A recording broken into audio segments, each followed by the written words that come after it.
Hey, we're going to read a little bit of Elvis and Kathy. And sitting out here on the porch with my doggies, and we just saw a snake go through the yard, and so they're a little excited. But I think they've calmed down to where I can start reading. So the last chapter we just finished, Kathy was talking about her relationship with Elvis and how it evolved over the 7 years that she knew him. So it went through about all the different emotions, it seems like, but they ended up settling in as very good, trusted friends. All right, so we're in chapter 8. To judge a man by his weakest link or deed is like judging the power of the ocean by one wave or its foam. The Prophet. That was one of Elvis's favorite books, The Prophet. Interesting way to look at things. There have been millions of words written about Elvis since his death, and what amazes me is the number of untruths that have been published. Perhaps the real reason behind all those lies is that most of the books and newspaper articles were written by people who were not close to Elvis, who only saw one incident or lived on the fringes of his celebrity. And yet, some of those untruths started out innocently enough. Someone would report an incident to a friend, and this friend would embellish the incident. The next person would add their own exaggerated account, and suddenly it was an entirely different story. And usually it ended up mean and destructive, not innocent at all.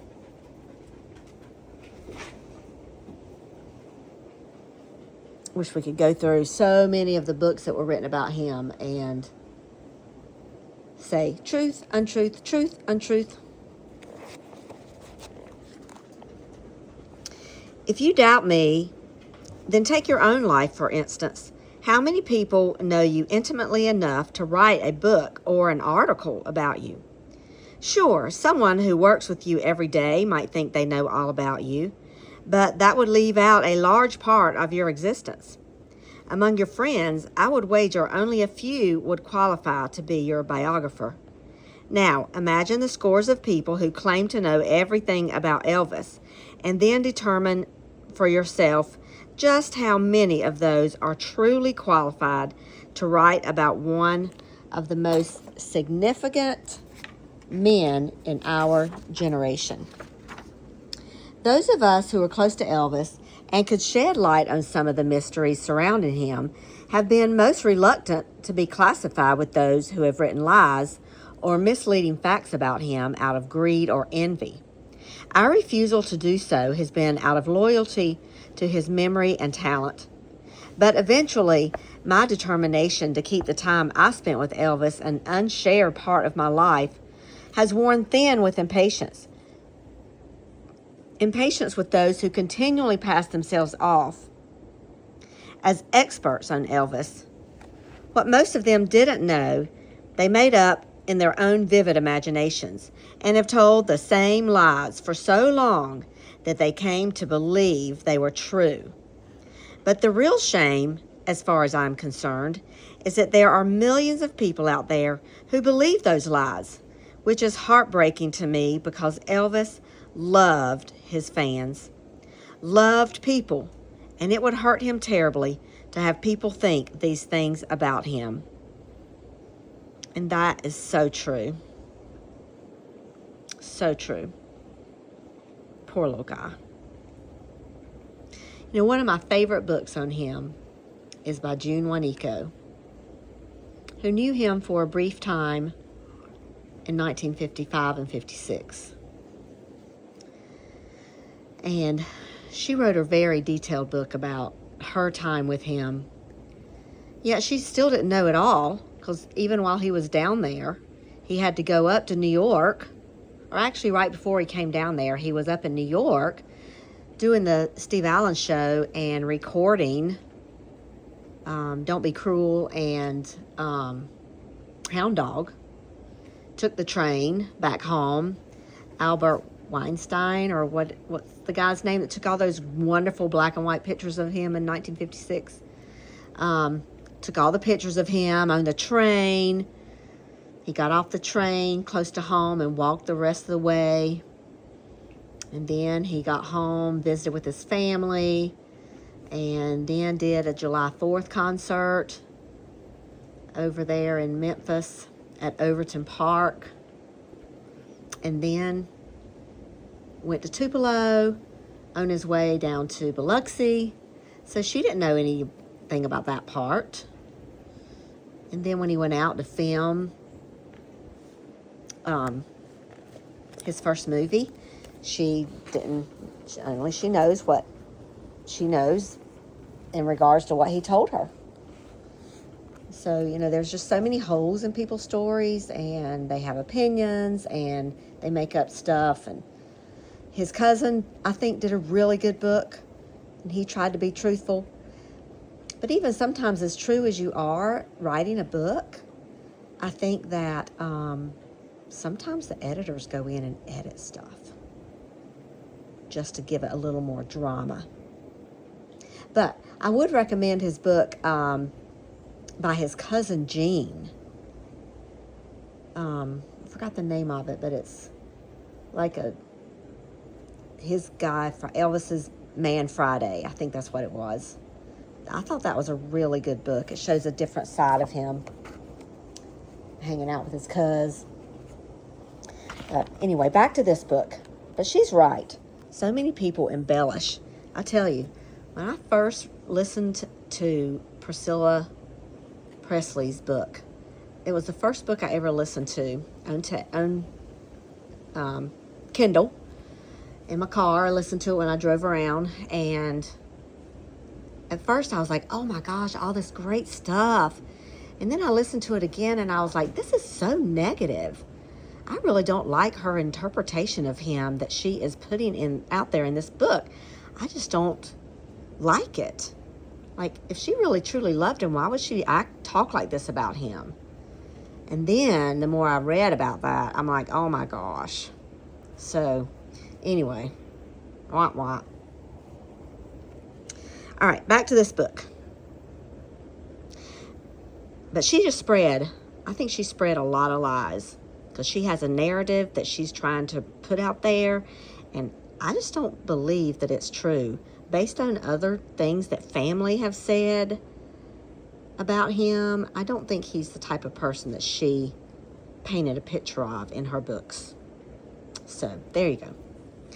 All right, before you think I too have succumbed to the greed so evident in others, let me point out that I turned down large sums of money offered to me to write that, one, Elvis is not dead and is living incognito somewhere, and two, to go on the road and sing the songs I sang with Elvis with an Elvis look-alike. These offers sickened me. I was also offered money to write a book, but until now I have refused to do that because of the reasons cited. I felt that what Elvis and I shared together was between us and nobody else's business. As I am still performing for and visiting with his fans, and hopefully will continue to do so in years to come, I want them to have a better understanding of who I was and am, and most important, what Elvis meant to me. What I am writing here comes from my heart and memory as best I can recall. I write this as someone who worked with Elvis for 7 years, who was his lover, who fought with him and sometimes hated him, who spent days discussing a wide range of topics with him, and most importantly, a person who was his loyal friend, his champion, and someone who loved him very much. The first myth I am determined to destroy is that Elvis was a common drug addict. Nothing could be further from the truth. Elvis never took street drugs. Every drug he took was medicinal and for good reason. He had a great many physical ailments, and some of these illnesses he had since birth. Insomnia, the colon issue. I would not deny that he was probably addicted to some of those medical drugs, But that was not unusual in the 1960s and 70s. During that period, the medical profession, as well as the drug companies, had a pill for everything. A visit to a family doctor always ended up with a prescription. Difficulty sleeping? Here's a pill. Take it every night before you go to bed. Nervous? Let's try this pill for a while. But if that doesn't help, we will change prescriptions. Depressed? No problem. Here's a pill. An antidepressant that will make you a bit lethargic, but no matter, you won't be depressed. Overweight? Here's a pill guaranteed to take your appetite away, or at least control it. Headaches? Try this pill or that pill. One of them is bound to work.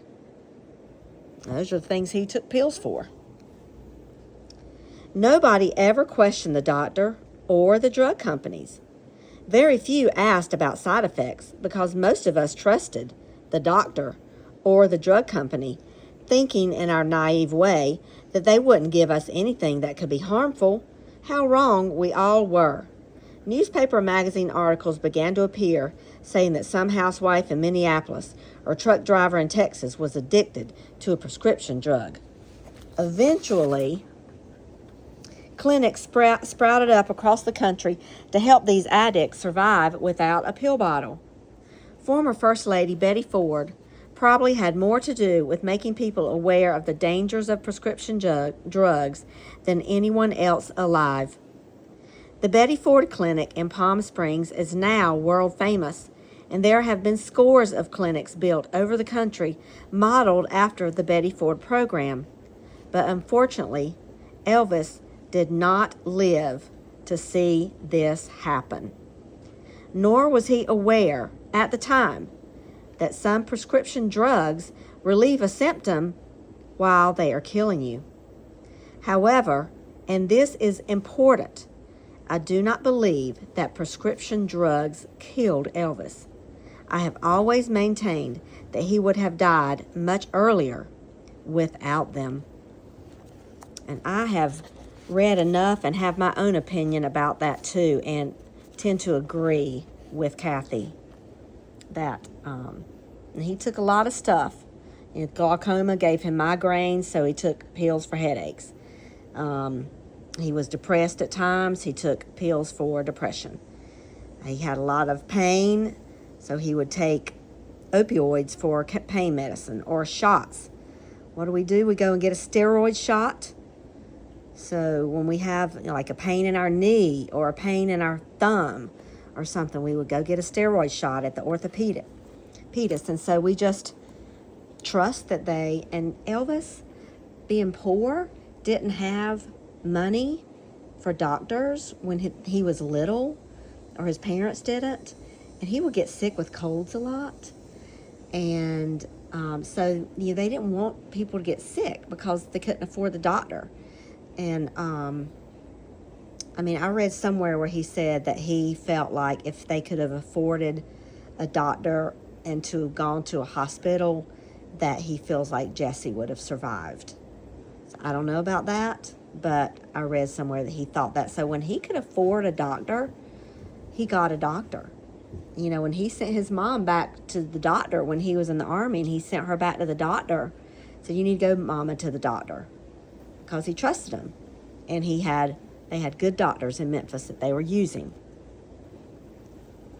So, yeah, he trusted the doctors and trusted that they would not give him something that would be bad for him. Even though he had his PDR or whatever, prescription drug thing, that he would read, and he felt like he knew a lot about all of the drugs and how they interacted with him and his body. He wasn't the doctor. And so he trusted the doctors. Of course, some of these medical drug addicts mixed their cures with alcohol, which Elvis never did, because Elvis did not drink. He served it in his suite, and he didn't object to people drinking, but he never drank, and he really hated to see anyone drunk. Even though Elvis had boundless energy, he was born with many handicaps. He had an enlarged heart, and both his mother and father had weak hearts, which they had to learn to cope with too. Elvis was diabetic. And he had hypertension. Diabetic? I've never heard that before. It means he would have had to take insulin shots. I don't know about that. I have not heard about insulin. But I do know he had high blood pressure. So he had hypertension, a life-threatening condition. High blood pressure is a sign of this disease. I don't think any of his family enjoyed perfect health, and probably it was because they all suffered from a lack of money, ate an unbalanced diet, or whatever food was affordable, which wasn't much. In his family's poverty-stricken background, I'm sure that they were never informed about proper nutrition. But even if they had been nutrition experts, it wouldn't have done much good because they had to subsist on whatever they could raise or afford to buy. Meaning whatever they could grow. Because they had lots of gardens, especially in Tupelo. That was one thing Gladys talked about in her, when I read her book. She would mention to friends that the author interviewed for her book that one thing she mentioned was how in Tupelo, everyone had their own garden and you would trade off stuff. So if someone had corn and you had tomatoes, you could trade off, and they give you corn, you give them tomatoes, collards, all kinds of cucumbers, squash. So they had plenty of vegetables. And then they had pigs that they would raise and cows for milk and butter. So they were like little farmers, but it was to help themselves have food to eat. So Elvis's health problems began at birth and continued throughout his life. He firmly believed that his brother, Jesse Guerin, would not have died at birth if his mother had proper medical care when he and his brother were born. He vowed as a child that he was going to make enough money someday so that he could afford a doctor to take care of his family and the people he loved. And there you go, right there. I have heard that before. He vowed as a child he was going to make enough money so he could afford a doctor to take care of his family. He wanted to take care of his family and knew it would be up to him. Right here is a good time to discredit another long-standing story that has been included in books and films about Elvis. They maintain that Elvis talked to his twin Jesse frequently. Films have shown Elvis talking to Jesse in the deep shadows or talking to his reflection in a pond. While this makes for motion picture romanticism, it is purely the figment of the writer's creative imagination. I concede that studies on twins where one has died at birth often leaves the surviving twin feeling guilty or empty, as if all their life they are missing an indefinable something. And perhaps Elvis did have this deep area that remained unfulfilled all his life. That is possible, but Elvis never carried on conversations with his dead brother, and seldom, if ever, discussed him with anyone. However, he was very aware that the lack of proper medical attention might have been the reason for Jesse's death. I heard him say this more than once. So he knew. His cousin Gene talks about in his book, so when Elvis was growing up, he would go and visit his grave, and Gene would go with him. And so I think there was also another boy that was interviewed in a book. There was a boyhood friend that went with him too. So he did go and visit him when he was younger. And he would talk to his mom about him and why did he have to die? And she would tell him, well, God had another plan for him in heaven. But they definitely included him as part of their family when they were growing up. But by the time Kathy knows him, he's definitely not going to visit his grave and, not talking about him near as much because he had probably come to terms with all of that as he grew up and, missed his brother, and they talk about it he talked about it with his mama. And probably his daddy too. But he outgrew all that. My brother would be alive today if Daddy could have only afforded to take Mama to a hospital. I vowed when I grew up I'd make sure anybody I loved would have good medical care. Now I've got my own private doctor.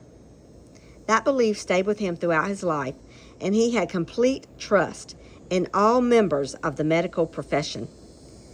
Is it no wonder, with that kind of early hero worship, that he had complete faith in any diagnosis made by a doctor and took all the medication prescribed for him because doctors knew everything and could do no wrong? He firmly believed that God worked through doctors, which is one reason he held them in such high esteem. And he incorrectly reasoned, if one pill could help, then 2 pills would be even better. Oh. Not long after I met Elvis, he told me in confidence that he had a cancer-like condition. After that initial disclosure, we didn't discuss it again until 1977. So not long after she met him. So she met him in 1970. So maybe sometime in 71? But they didn't discuss it again until 77, 6 years later, because of belief we both shared. According to biblical scripture, the Word and creation are inseparable and one. In the beginning was the Word, and the Word was with God, and the Word was God. We both believed that dwelling on and talking about a disease could give it more power and affirm it into existence. So the less said about it, the better. We felt if thousands of people knew about the cancer could gain tremendous power over his body. And I believe that too. The Word is very powerful. And God talks about in the Bible, the Word is very powerful. And you have to be careful what you say, because you can say something and then it will come to pass. So, Elvis believed that too. Cool. Even though neither one of us believed in talking about his condition, several years later, I asked him why he kept the cancer a secret, why he hadn't told other people about it so they could at least pray for him. Elvis just shook his head. Would you buy a ticket to see a guy on stage who was dying of cancer? Would you even want to perform on a stage with a guy who had cancer? I know I wouldn't. That was one of the last times we ever discussed his disease. However, after Elvis died, I was told in strict confidence, along with Charlie Hodge and Larry Geller, that the autopsy revealed that Elvis had already known. The bone cancer was indeed there and had spread throughout his body. I don't know about that. I think he would have been he was sick. And he hurt a lot. Maybe a lot of that pain medicine was covered up. All the pain that you would have with bone cancer. It seems like it eats away at your body and you just lose. So many people that have cancer, stage 4 cancer, are so skinny. I don't know.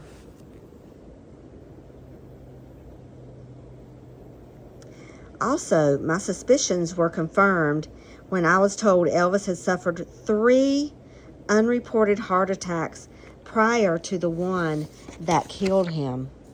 That is why, among other reasons, I am convinced that without prescription drugs, Elvis would have died much earlier.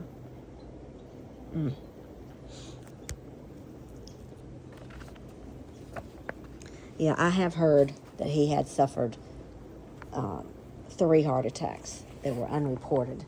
You can find that through a hormone that's released, or some type of protein or something that's released into the body, and you can see that, and I guess he had that. Another genetic problem for Elvis was chronic insomnia, which was not psychological but a clinical disorder. The worst of it was that Elvis would walk in his sleep, a problem that also haunted his father, Vernon, all his life. When he was on the road, he had to have someone outside his door, and the windows had to be checked to ensure they didn't open. It was something he had to learn to live with, and he did. And his cousin Jean talks about that in his book. One thing Gladys asked Jean was to take care of her son and make sure he didn't get up and walk around at night. I have a personal opinion of why Elvis didn't sleep well, and that has to do with his musical gifts. Music went through his head every waking moment. Although he never had any formal training, his head was filled with songs and melodies.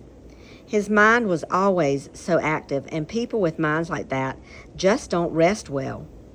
Why can't you just use the power of your mind and sleep? I asked this question after he had had another restless night.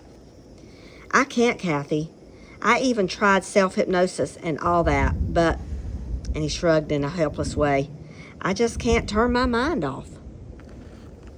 His manager, Colonel Tom Parker, was a genius in marketing talent, and the Colonel hardly slept at all. He used to say he could get all the sleep he needed taking a nap while riding downstairs in the elevator.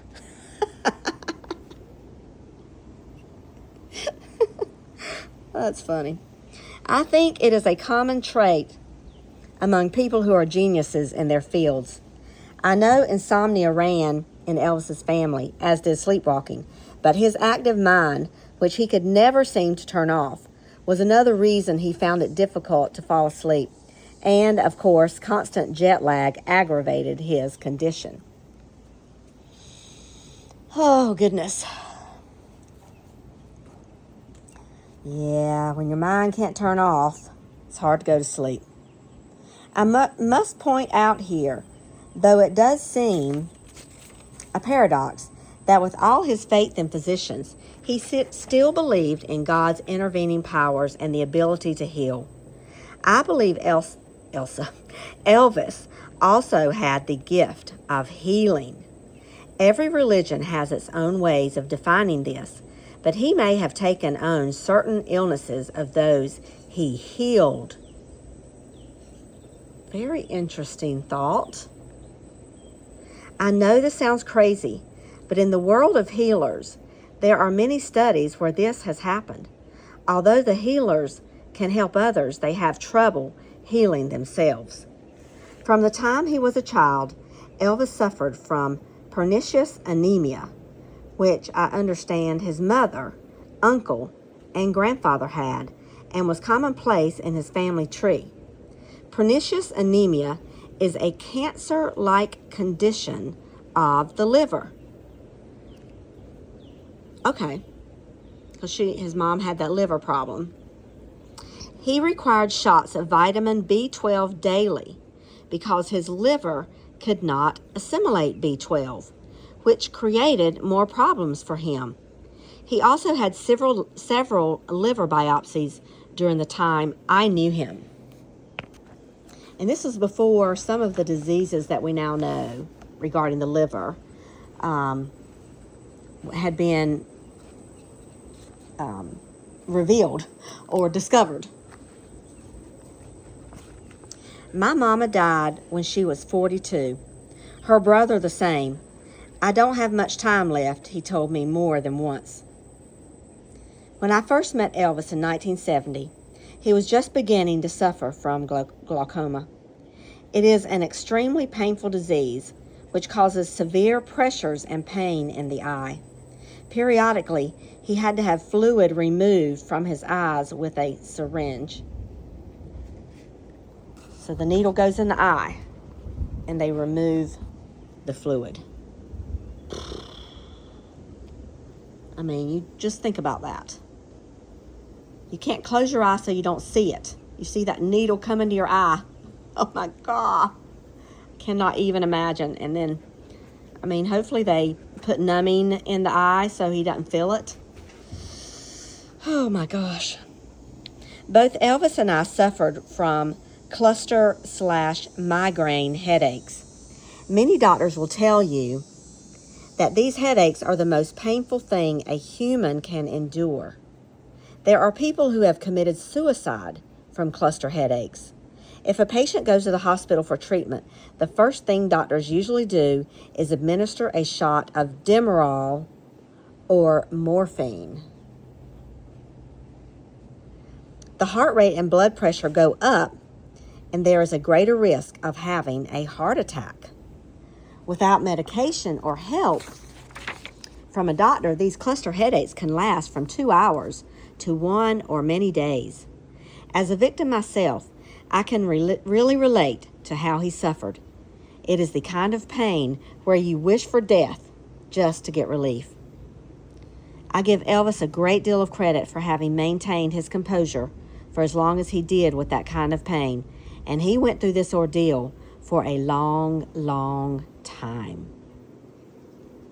I was watching yesterday a video taken during a press conference for the Aloha Special in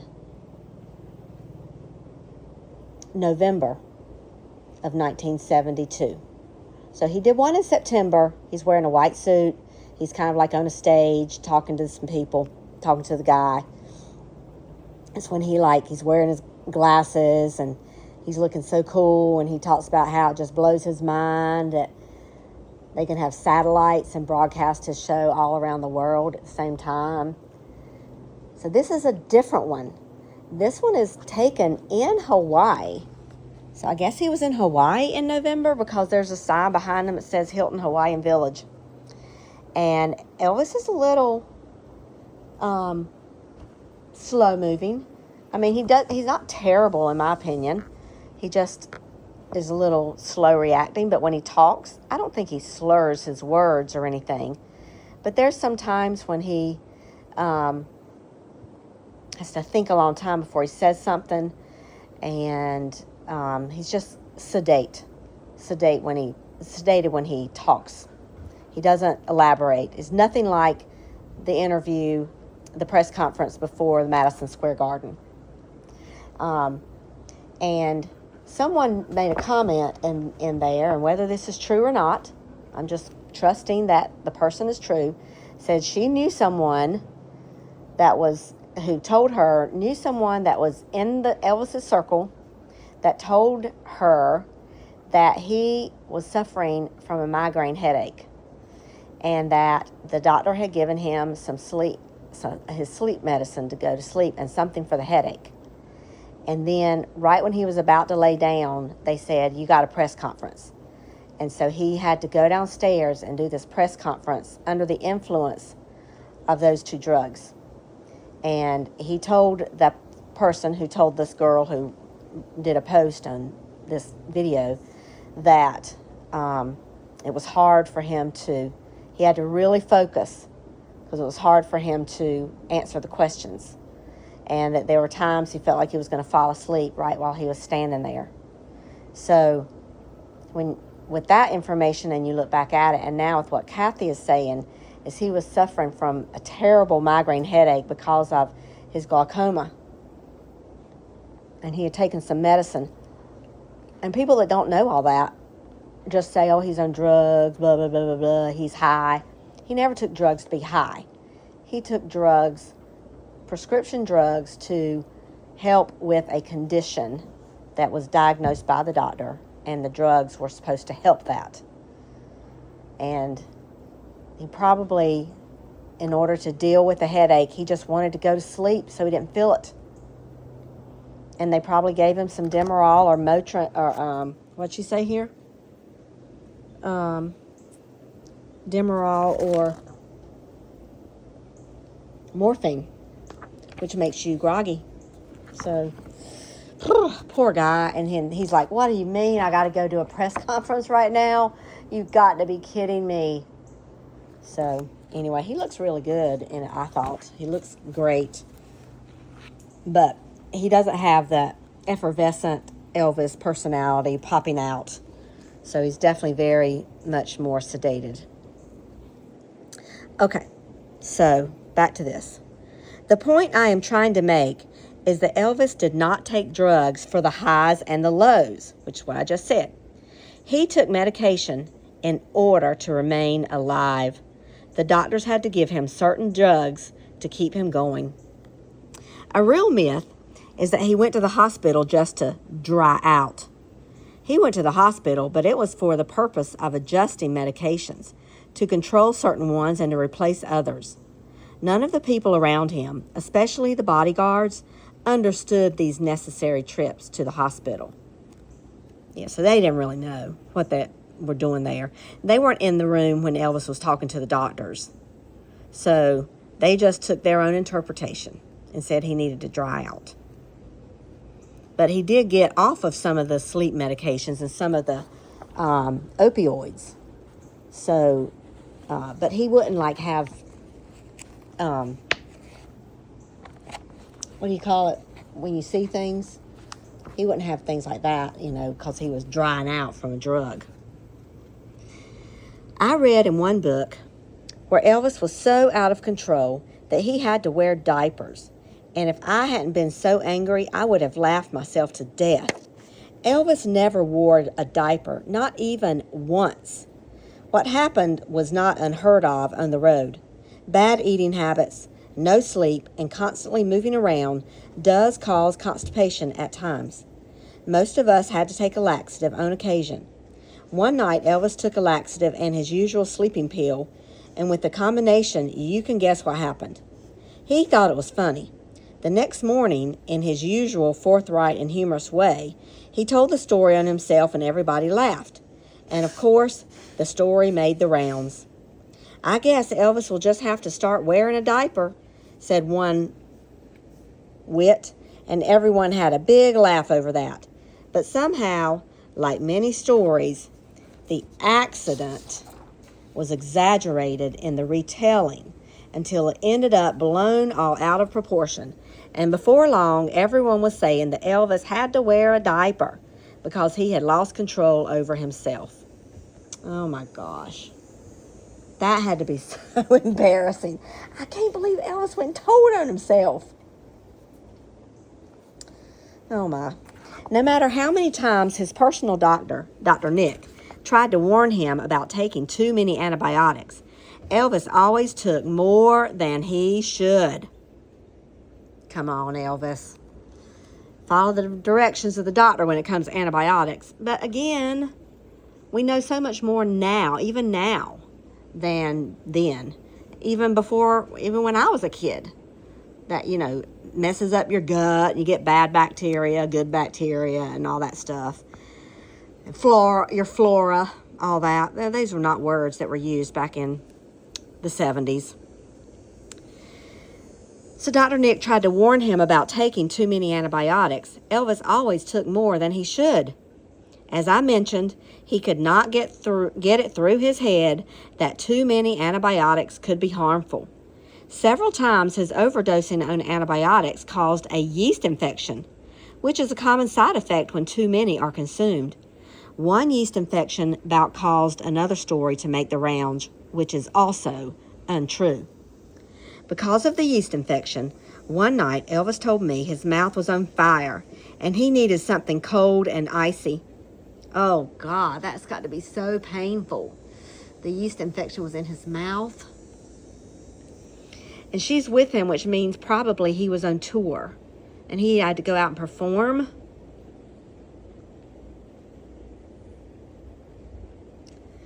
Because of the yeast infection, one night Elvis told me his mouth was on fire and he needed something cold and icy. He ordered a banana split, and when it arrived, it was gigantic. He took a couple of bites, but could not eat it because it was sickeningly sweet and made him feel nauseous. I set the banana split aside. Later on, he wanted to cool his mouth again, but the ice cream had melted, so we ordered a second one. Again, he took a few bites and started feeling ill. So I put that aside, and he finally gave up on the banana split idea. However, the story started circulating that Elvis craved banana splits. The story was embellished even more the next time it got around to me, saying that Elvis would eat 3 to 10 banana splits at a time, at one sitting. After that night, I never saw Elvis ordering or eating a second banana split again. Elvis did some things in excess, I will admit, but he usually had a reason. For instance, there was one incident where he was on stage and the microphone went out. He picked up a second mic and it also went out. So Elvis grabbed 4 or 5 mics and said, "You can't go wrong with 5 of these bastards." I've seen video footage of that. And he holds 2 of them up to his ears. But that was so typical of him. His reasoning was that if he had 5 mics, then one of them is bound to work. And if he had a pound of bacon, a few of the pieces might just be lean enough. Elvis did have a weight problem, but he never was enormously overweight. When he was doing films, he took diet pills and went on crash diets. In later years, he suffered tremendously from a spastic, twisted, and enlarged colon. Aside from the constant discomfort and occasional severe pain this caused him, it was the chief contributing factor to the bloating and swelling in his abdomen. Additionally, this restricted his ability to take a normal, deep breath, which weakened him under ordinary circumstances and debilitated him during a performance. The frequent yeast infections from antibiotics, together with the cortisone he had to take, also contributed to his whole body swelling. The stories that he was flabby fat are misleading. There is a difference between bloated swelling from his medical condition and flabby fat. When I saw him in the nude, which blows another myth because someone wrote that women never saw Elvis nude, he had skinny arms and legs, but his torso looked as if he had swallowed a watermelon. His hands also were swollen, but that was water retention. One author, with nothing else to write about, I guess, said that Elvis bit his nails down to the quick. I never once saw Elvis bite his nails. In fact, I used to marvel at how manicured and beautiful his hands were. Before the swelling took place, his hands were long and his fingers were slender and tapered perfectly.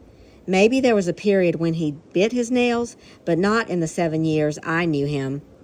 Yeah, I think he bit his nails a lot more when he was younger. And maybe some in the movie years, but I don't think he did. There's not really pictures or video footage or, him with his fingers in his mouth like there are when he was younger. Another imaginative writer said that Elvis wore those wonderful jeweled belts to hide his fat stomach. Wrong again. Elvis started wearing those kinds of belts when he was thin as a snake and opened in Las Vegas in 1969.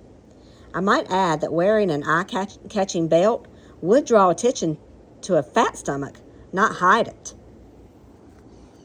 I have also heard it said that Elvis never lifted a finger to do anything for himself and never made his own phone calls. Many times Elvis would, in fact, have one of the guys dial the phone first and make initial contact with the party on the other end. This was not posturizing nor laziness on his part. Often there would be a long-distance or hotel switchboard operator, and whenever they got Elvis on the line, they would want to talk and talk. Elvis loved them, and to be polite, he'd usually stay right on the line, talking as long as they wished. But if he were tired or in a hurry, he'd have someone else get through the preliminaries on the phone. Most of the time when he called me, he would dial it himself. Never thought about that before. Back in the day when you had to go through a switchboard. Well, the hotel switchboard. And he lived in hotels when they traveled. And when they were in Las Vegas. One sleazy magazine said that Elvis was not a clean person, that he ran around without bathing and was unkempt. Let me tell you how stupid that is. Elvis was immaculate. He smelled like Neutrogena every moment. He took daily showers or baths, sometimes twice a day. He took good care of his appearance right down to his toenails and was very conscious of cleanliness. However, after 2 hours under hot lights and moving around every moment and perspiring all that time, we all smelled like we had just come off the basketball court after a grueling game. Elvis always showered after a show, and so did I. I keep wondering where in the world writers get these stories. Why don't they check their facts? Who starts these ugly lies anyway? Of course, one answer could be that they don't talk to anyone. One sensational best-selling book about Elvis was written without the writer talking to anyone close to Elvis. But he quoted them anyway and got himself involved in several lawsuits. But that book has been quoted over and over as being the absolute truth. I wonder what book that is. That same writer said that Elvis's hearing had deteriorated markedly when he was in service. What rubbish. The writer based his story on the fact that in Las Vegas, Elvis would say, "I can't hear myself."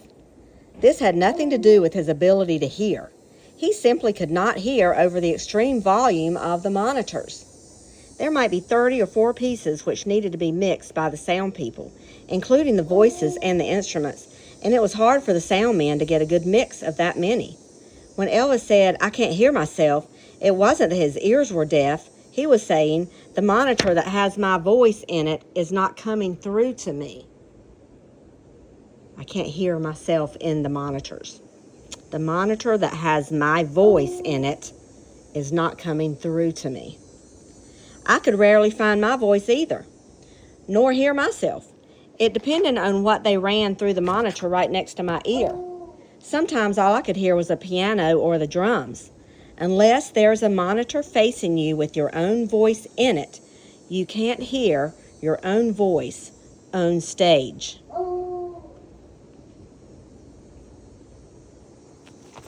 Let's see here.